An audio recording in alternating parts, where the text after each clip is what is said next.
The Honorable, the Judges of the United States Court of Appeals for the Fourth Circuit.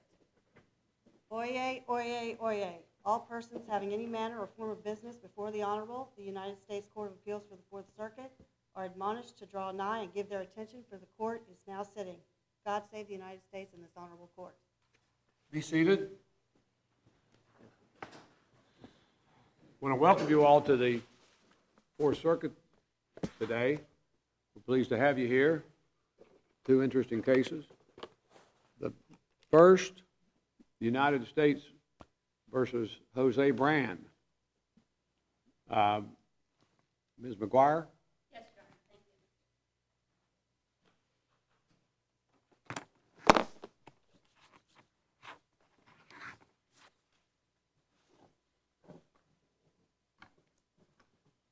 Thank you.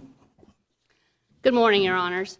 I'm here because the District Court erred in denying our Rule 29 motion on the 924J count in Count 3 of the indictment in this case. Our position is based upon the special verdict form that was provided that the jury was, in fact, properly found the facts and properly instructed and did not find an element of the 924J offense, which is the use of a firearm. In this instance, the government has conceded that 924C and 924J are, in fact, separate offenses. And because they are separate... may have conceded that, but that doesn't mean we have to agree with them. Your Honor, that is true. I guess you don't have to agree with them, but I think that you're bound by the record that was made at the District Court. And clearly at our arguments at the time of the the Rule 29 motion, the government conceded that under DOJ policy, it is their position based upon the Julian case that 924C and 924J are in fact separate offenses. Doesn't matter. We decide what the law is, and then we apply it to the facts of the case. Because you could maybe talk the Justice Department to get up and say we concede that having crack cocaine isn't illegal. I know they wouldn't, but you get my point. What they concede doesn't matter. Okay. Well, I guess factually it might. Okay. You can stipulate to the facts, but you can't stipulate to the law. Okay. In the case, we may have trouble figuring it out. We may need your help figuring it out. Do you think there was a conviction under C? Yes. In count 3? In count 3, we believe that there was a conviction under C. Why don't you? Why isn't it a duplicitous indictment? It charges 2 offenses.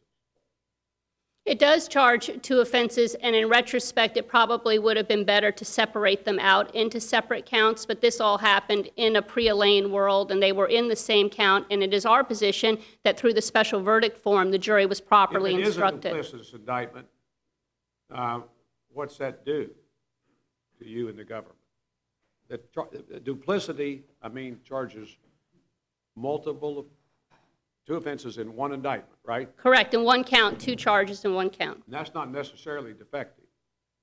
It is not if the jury was properly instructed. And it is our position that in this case, through the special verdict form, the jury was properly instructed on both J and C because the elements of each offense were presented in the special findings that were... Would C be a lesser included offense of J?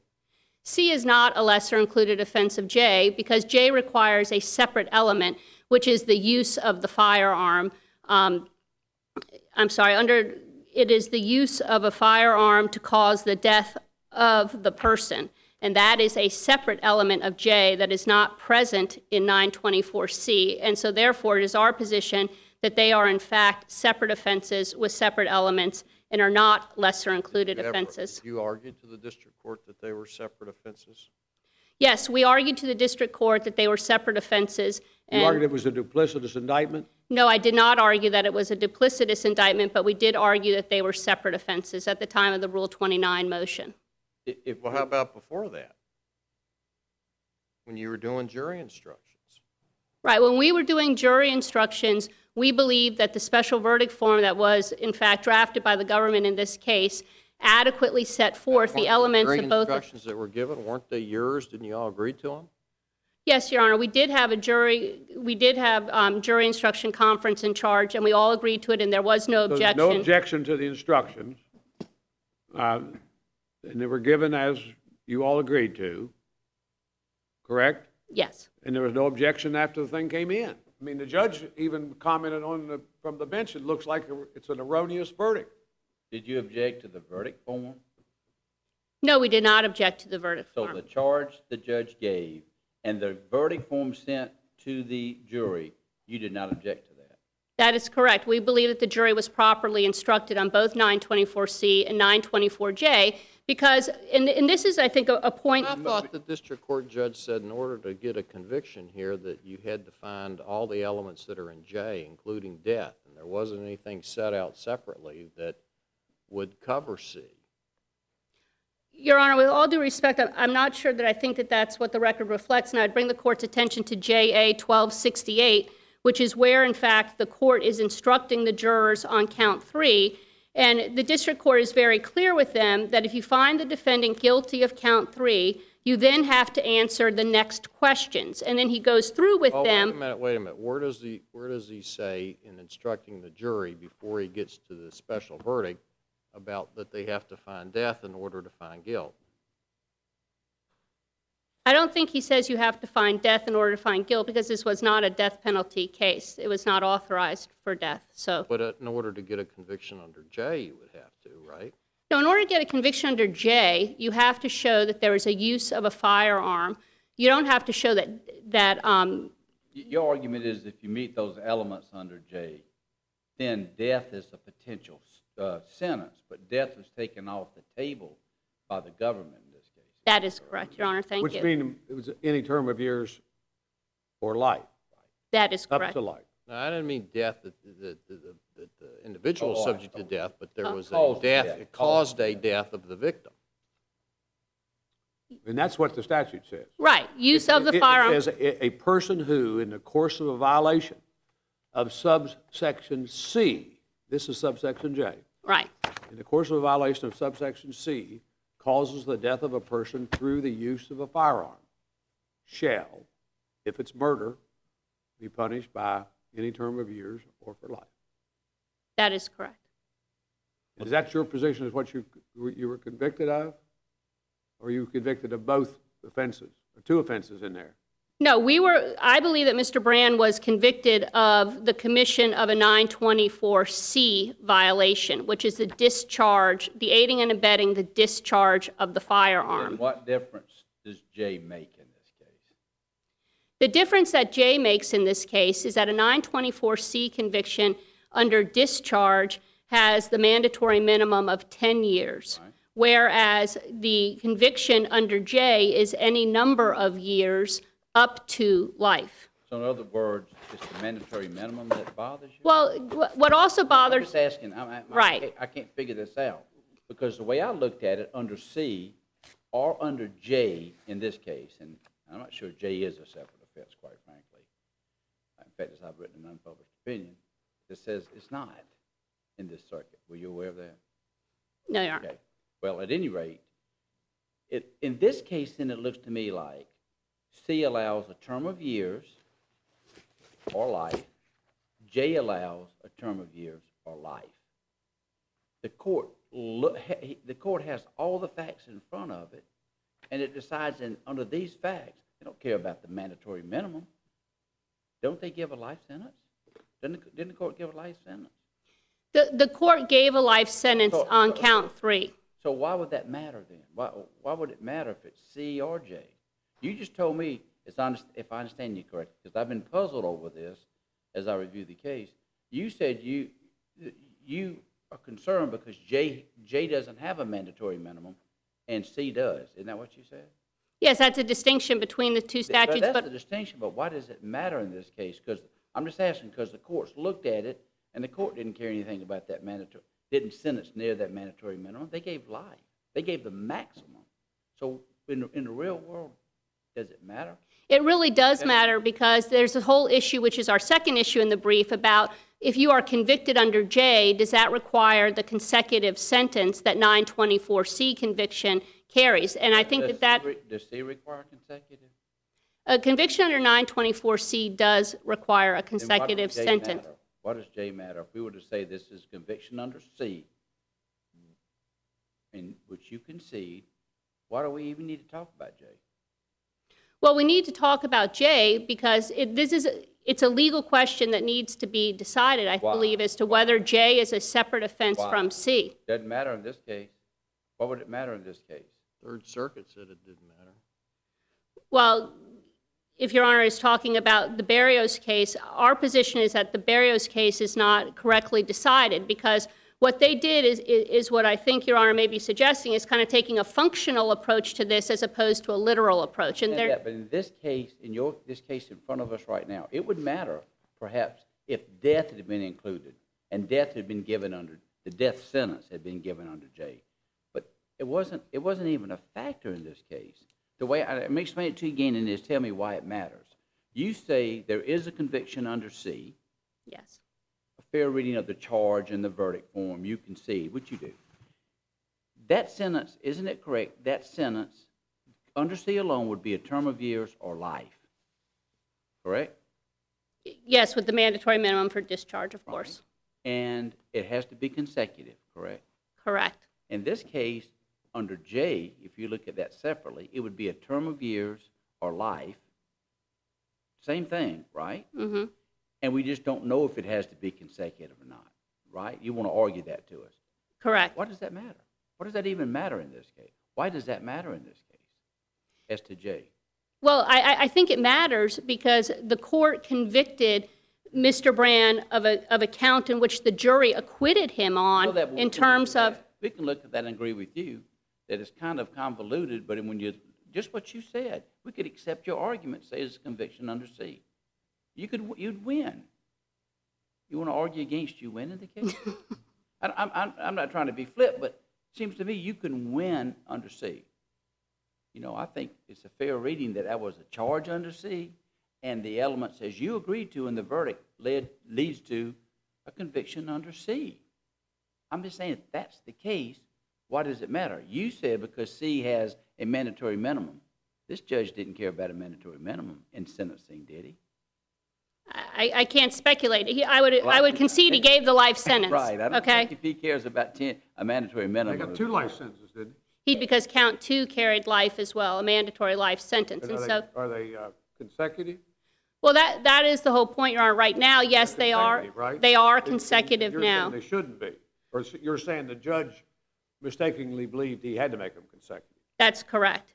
And so that was a sentencing error by the court because, but that's only if this court finds that the judge was correct in finding that Mr. Bran was convicted under J. So if this court... Back to the jury instructions on count 3, which I'm looking at now at 1259 and 1260. And the district court, this is as far as I know, you tell me if I'm wrong, this is the only charge on count 3.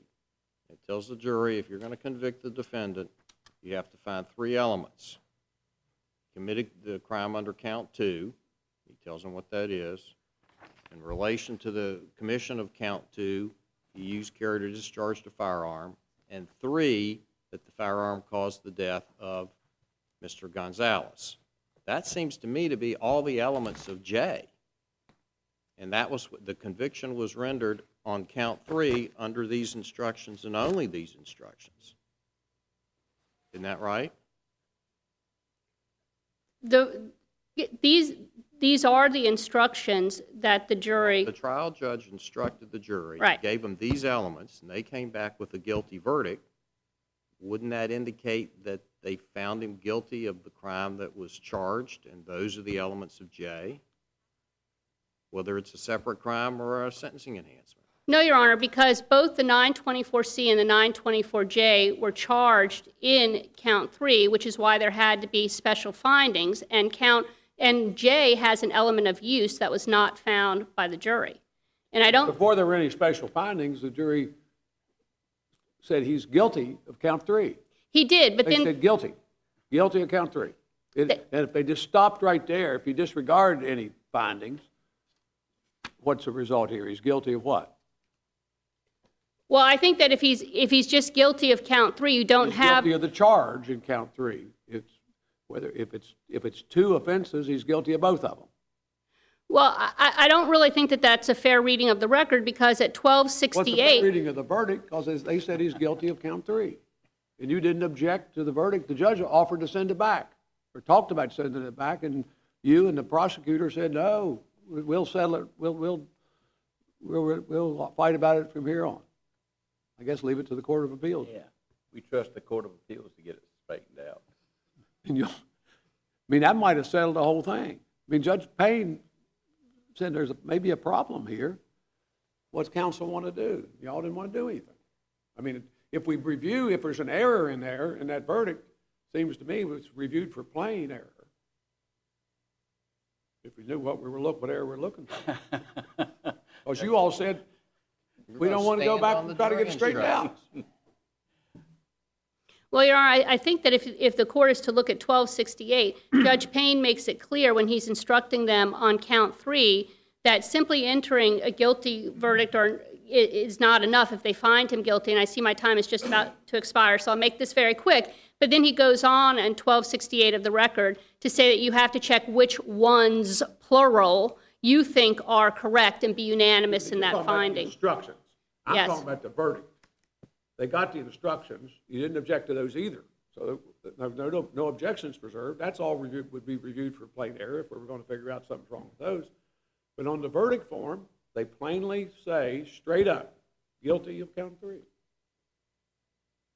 Whatever's in there, Right. guilty of. But then they went on to address the special findings, and they only found discharge. Said he discharged it.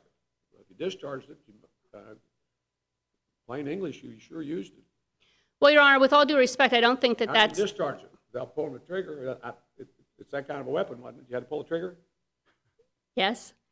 But I think that the case law makes clear, and the Supreme Court has made clear, that use, brandish, and discharge are separate elements of 924C. They have separate meanings. And the Dean case, while we certainly are not sitting here advocating that this isn't... Let me ask, your time's run out. Let me just ask you this, just so I'm sure. Certainly. What was Mr. Bran sentenced to on count 1 and count 2? Honestly, Your Honor, on count 1, I can't remember. On count 2, it was life. Okay, all right, thank you very much. Thank you. And count 2 was the RICO murder. Yes, Your Honor. Thank you very much, Ms. Guire. You saved some time. Mr. Cook?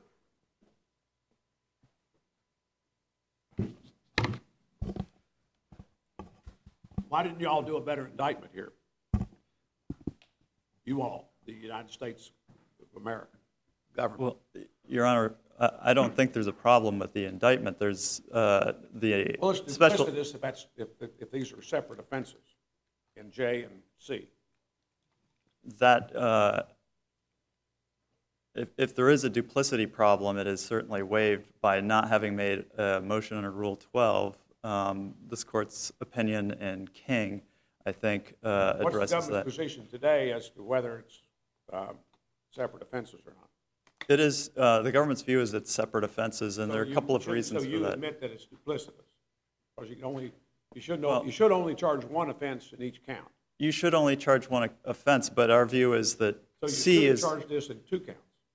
Well, I think that you can have a lesser included within a particular count. I don't think that Well, that creates... you can have a lesser included in a particular count, and Judge Agee asked a question about that. Do you take the position then it's a lesser included offense? Yes. Which one's the lesser included? C is the lesser included. I think that that flows fairly naturally from the fact that the text of J says a person who, in the course of a violation of subsection C... Then if it's lesser included, you can only be convicted of one or the other. Right. And here... The verdict says guilty of count 3. Right. Then how do we know which one they're convicted of? Who do we read it in favor of? Well, the jury instructions in this particular case I'm not only... asking about the jury instructions. No objections to those. How do we read the verdict? The verdict is a verity returned Right. by the jury that nobody objected to.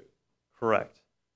The verdict form says, we, the jury, find him guilty of count 3. The jury was given instructions on count 3 that were solely J. And so you ended up with a conviction under J, which is what the judgment form, judgment reflects in here. If we were to decide, it's the government's position, if we were to decide there's not a conviction under J, then count 3 falls. There's nothing under count 3. Is that correct?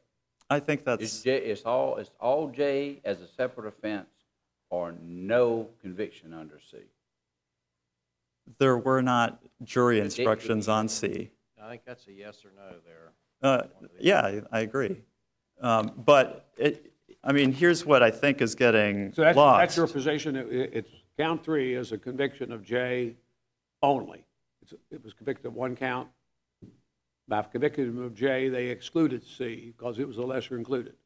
That's right, but I really don't think that this is critical. Well, we have to figure, Right, it would sure. help us if we knew what he was convicted of. And it would have helped a lot if you all had gotten the thing straightened out. Why is it not critical to know what a person's convicted of? Why is that not critical? And Well, I think it is clear that it's J, but Well, it's clear to you. It may not be clear to us, is the point. So it's not a question of whether or not it's clear. The question is, you suggested it doesn't matter. 3 doesn't matter, and I think perhaps it does. Well, let me go back The to what I. fellow's doing a life sentence on it. I'm sorry? He's doing a life sentence That's right. on whatever he was convicted of. So That's right. Just as a matter of making the system look right. Oh, absolutely. I'm You not ought to disputing know that. what he ought to know, and the system ought to know what he was convicted of. But under the substance in this case, why?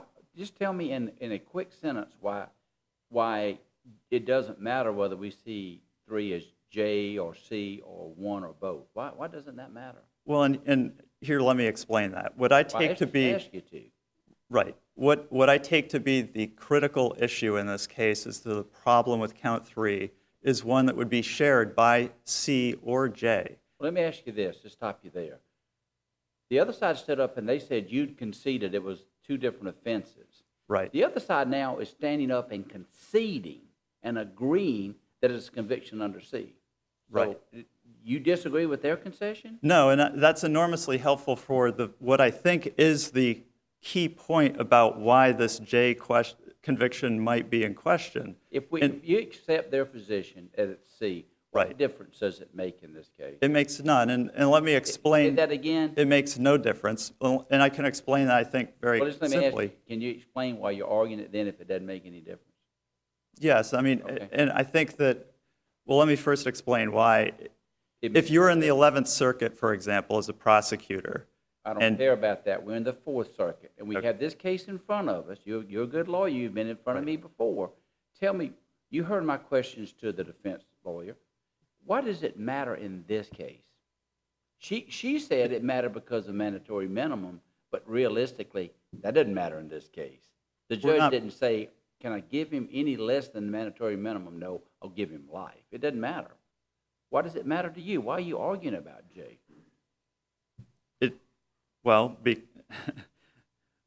it does matter because he was convicted under J, and And if you accept her conviction that he was Sure. convicted under C, if you accept that, you have Right. that concession, why do we have to decide, Jay? well, you wouldn't have to, but let You me, just want us to. no, you don't, I'm content if you want to affirm saying this is a C, You're that's satisfied with that?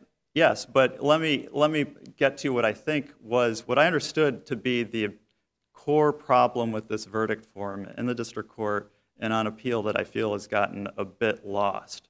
What the core problem was is you had a verdict form that had 3 options for a special finding: carry, use, discharge. And the jury only checked the discharge box. Now, that then led to the argument that they didn't find use or carry. But of course, use or carry has to be found for both C and J.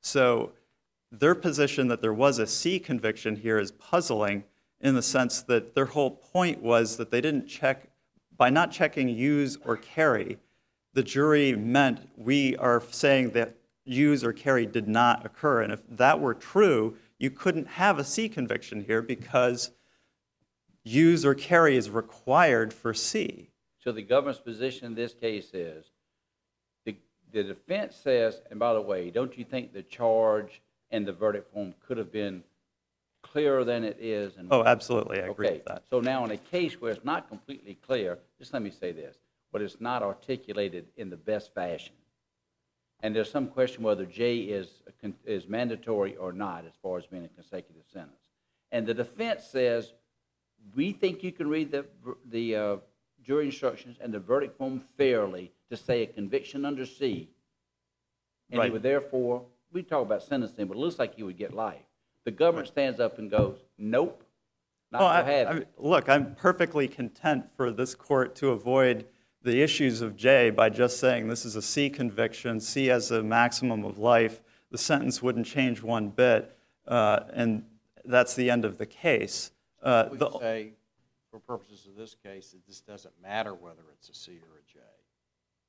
I agree. I mean, the only reason I resist that is that the core problem the defendant has identified is that the jury didn't check use or carry, and if that were really a problem, that would be a problem with a C and it would be a problem with a J because you got to find use or carry. But we don't have to accept their argument Sure. for their concession, do we? No, you don't. Can't we say a fair reading of the instructions as a whole lead to our determination there was a proper instruction under C, and looking at the verdict, whatever it is, it clearly is as conceded and the government's willing to accept also Sure. says in that light, it's a conviction under C. Now, but if we say C or J, then aren't we faced with the question under J of mandatory or permissive consecutive Yes. sentences?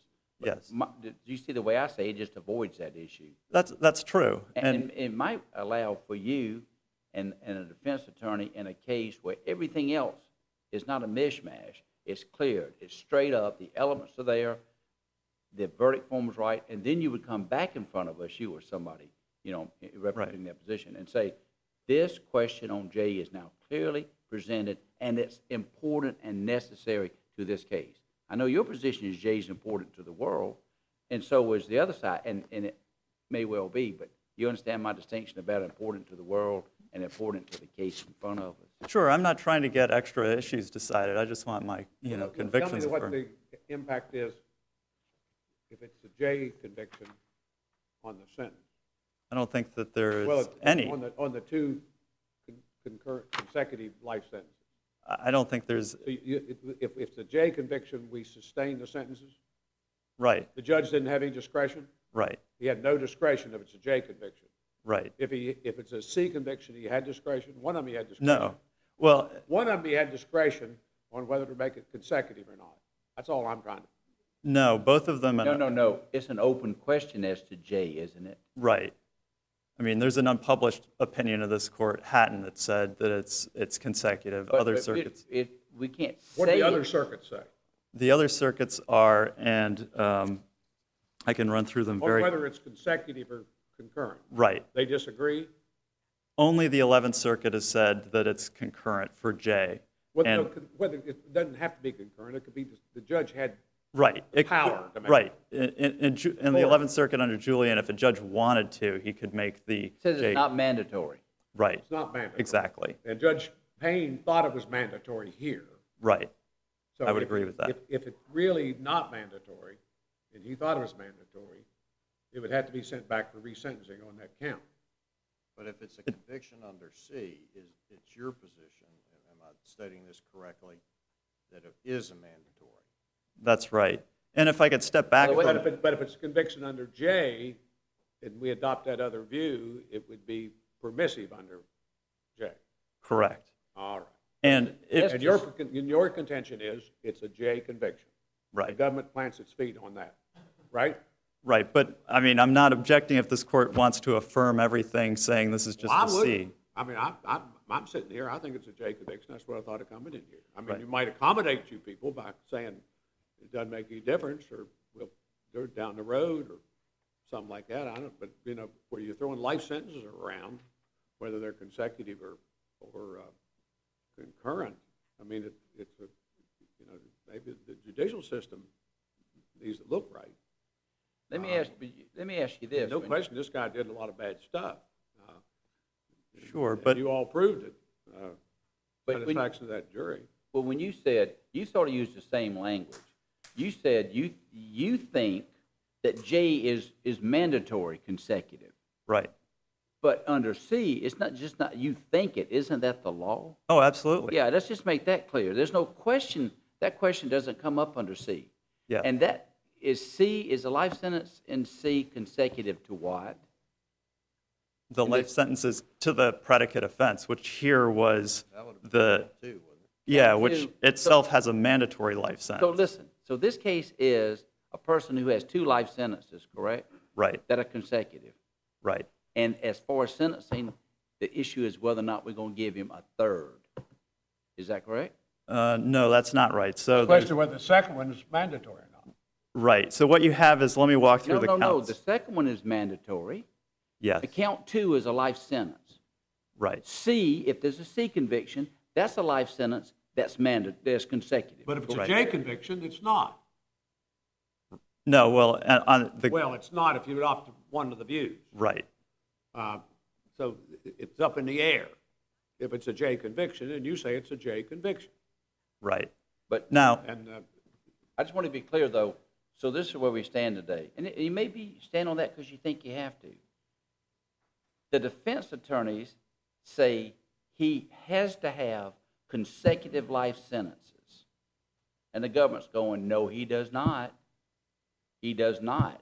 He has to have 1 life sentence and maybe a concurrent life sentence. That's where we are in this case. no, that's not where we are. Yes, we are too. If you say it's a J conviction only, then isn't the question of mandatory consecutive, isn't that to be decided by this court? Yes. So, I mean, It's your position, following the majority of the other circuits, that you treat the J conviction as if it were a C conviction for the mandatory concurrent term. But that's an open question in the circuit. yeah, right. they say, some of them say that the J is a sentencing factor. It's really not a separate offense. Those are all pre-Apprendi and before a lot of this. That's not up in the air anymore. Right, It's not a sentencing factor, it's a separate offense. right. And the key point is, Wait. Have we decided as much in this circuit? no, you have So it's not. up in the air in this circuit. But that's the then. government's position. Oh, yeah. Right. That's the And government's position. I Yeah, would but it's say, based on what? Your reading of the law, it's not based on any circuit precedent. not this circuit precedent, but the Supreme Court's opinion in O'Brien dealing with the machine gun enhancement in 2010, which said that that was a separate offense, created an element, I think is certainly supportive of the trend in the cases that has treated. Do you think that it might be better to make this argument and have in front of the court in a case where that J issue was clearly presented? It seems odd to me to be pressing on that issue when the defense is standing up and saying, it is a conviction, and we have to get, they argue mandatory minimum issue. But if the judge is going to give us a life sentence, it has to be, or this sentence, whatever it is, has to be consecutive. They say that. Right. It seems And to me that y'all sort of almost have flipped positions. well, and let me try and restate what I hope has come across as my position. I think I know your position, but you can restate it. You think it's a J conviction or nothing? I think it's a J conviction because that's what the you jury think it's instructions said. No, you think it's a J conviction or nothing, and so if you lose on that, if this court were to find it's not a conviction under J, there's no punishment under that count. That's your position. There weren't C instructions in this I case. said that's your position, correct? Yes. And the other side says, we don't. It's kind of a mess. We don't think it's a J. It is a C conviction, and we therefore have to have, leaving the sentencing question aside, that little mandatory minimum, whatever the sentence is, it has to be consecutive. But that's your, do I not understand your position? J has to be They've argued consecutive. the That's, case for you. I'm sorry? Like it's almost like the defense has argued the case for you. They've Well, conceded, And you as I argue, understand you it, arguing for them. Right, two well, consecutive life sentences. but the concession on the C kills them on the J because you have to have a use to get a C conviction. We don't That have is to very find, We clear. don't have to find that. We don't have to find that, do we? Well, it's As an it's- absolute dead cinch guaranteed precedent, we have to find that? You don't arguing that. You want us to find it. Well, I think it's very clear that the elements of C require use or carry. There wasn't possession and furtherance charged here. So to have a C conviction, you must have a use or carry. Their view is the problem with this jury And your verdict. position nets you what? Your position nets you what? What? Well, If the government wins on that argument, it nets you what in this case? A consecutive life sentence? Right. that we may decide may or may not be mandatory, send it back for resentencing? That's what, I mean, if the government wins across the board, this case has to go back for resentencing. no, absolutely not. If but we have to decide the question of if it's mandatory. This court has to decide it. You say it's mandatory. Right. You say it's a J conviction and it's mandatory. But- If we Right. find it, if we conclude it's a J conviction and it's permissive, then it has to go back. Right. We have to On the sentencing of the second life sentence. I mean, it doesn't, unless you If think we it's would harmless, do- because, I mean, count two is a mandatory life sentence, so the court had no discretion on It's that. consecutive is the question. Right. And so you could win your basic argument and have to go back for resentencing. You recognize that, don't you? I do, but I mean, I'm here on behalf of the United States. The United States has a view about what J requires. And the government's view nationwide on what J requires is that, in line with Six Circuits, that I it understand, is. But you represent the government, but your position is for the government that because you want to make the point on J, you aren't willing to accept their concession under C and go ahead and get what you know is a mandatory consecutive life sentence? Well, let me step back. I mean, I hope I have made clear repeatedly that if this court wants to just treat this as a C and be done with this case and affirm everything, that is perfectly fine with the government. I mean, that is You should perfectly stop right fine. there. Okay, well, and I will. But I will suggest But if that's this. legally wrong, we can't accept that. I will suggest this, that it would save courts, your office, and defense attorneys a lot of aggravation if the Attorney General, notwithstanding he doesn't get along with the House too good, would go to the Congress and say, let's fix this statute so that it's easy to read, C or J or both. That should be a very simple fix. It would save a lot of time, a lot of money, and you might carry that back up the chain of command. Well, and I, you know, there are many, the Armed Career Criminal Act would be wonderful to fix too. Next time you have breakfast with the Attorney General, would you mention that to him? Yeah. I mean, one point I want to make very quickly that I think is important too, not to get lost in the big picture, which is the only reason to charge a J as a prosecutor is if you're seeking a death sentence. Are you seeking a death sentence there? No, we did not initially, but we have to, it was death eligible, there's a review process, and so it has to be charged in a way that permits the review process to play out. You have to keep your flexibility. Exactly. Yeah. You And so, decided not to, but you have the charge there, so you got to go through with it when you went to the jury. right, so if you have a death eligible offense that it has to go through the review process, it's going to get charged as a J. Well, but you knew that at some point before the verdict, didn't you? You Yes. did that before the verdict, didn't you? Oh, absolutely. Could you not stand up and ask the court that asked to amend that count? The other side would not have objected, would they? Well, they might have, because that, on their view, would put them in a worse position, because the max Well, would they're still be the standing same. They're standing here right now, they're not objecting to it. Sure, and we're happy to, you know, go with treating this as a C and affirm everything. Other than talking to the Attorney General, let me ask you this. Why don't you just charge this properly in a case? If you think it's a separate offense, charge it as a separate offense, and ask a jury instruct, or then have the judge sentence under it. Wouldn't that then absolutely square this issue up for the issues you care about? It would, wouldn't it? You could then come to the court and argue whether or not it's a separate offense, and you could argue whether or not the sentence thereunder must be consecutive. Wouldn't that, instead of this case, which, just let me say, favorable comment is just a mishmash all across. There are errors, but the government didn't want to say anything. I'm talking about just say errors. It's not as clear as it should be. The defense didn't say anything to the judge.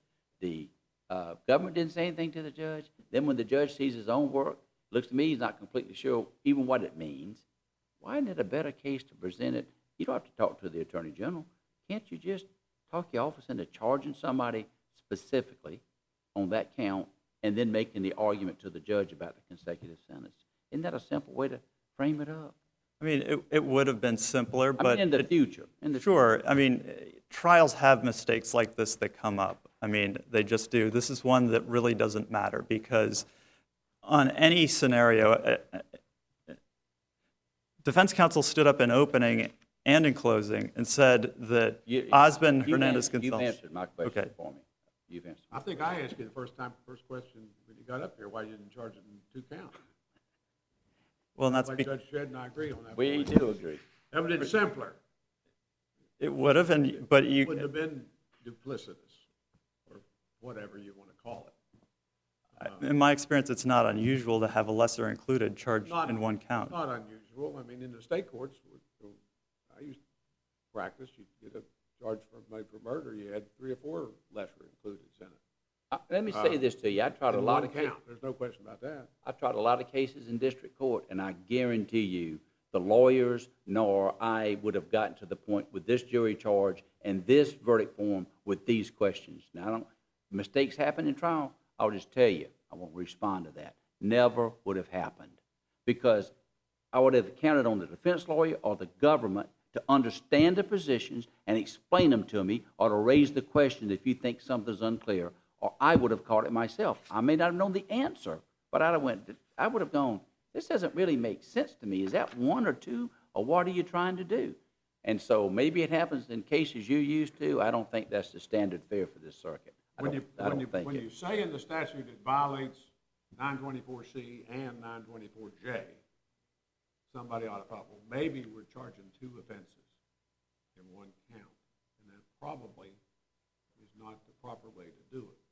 Anyway, we're talking about hypotheticals, because we all got to play the cards we got. We pretty much know what we have. Appreciate it, Mr. Cook. You did a good job, as usual. Thank you, Your Honor. We ask that you affirm. Ms. McGuire?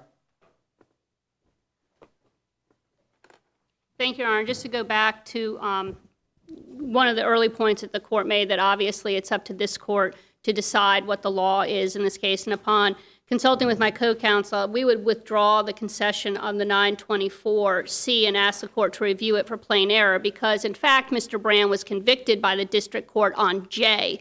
And so it would be legally wrong for this court, just as in an effort to... Why is it that you don't make that decision until rebuttal in an oral argument? Why is that? You argued it repeatedly in your papers, didn't you? At the district court level on the Rule To 29. us, you did argue it too. Didn't you argue to us in your brief? You conceded it was 924C? Wasn't that a concession in your brief? Your Honor, I think it may have been in there, It may but have been, wasn't it? It was. I'll just tell you it was, because I looked at it before I walked in here. And so you argued through your opening that it was 924C, and now you argue that it's not? all I would say is I obviously the court has to decide what the law is. We know that, but your view is you conceded that this was a conviction, but now you're saying not only do you not concede, but it was not a conviction. No, what I'm saying is that it should be reviewed for plain error by this court, based upon the questions that the No, that's court... not the question I'm asking you. As you stand there right now, do you think this was a conviction under C, yes or no?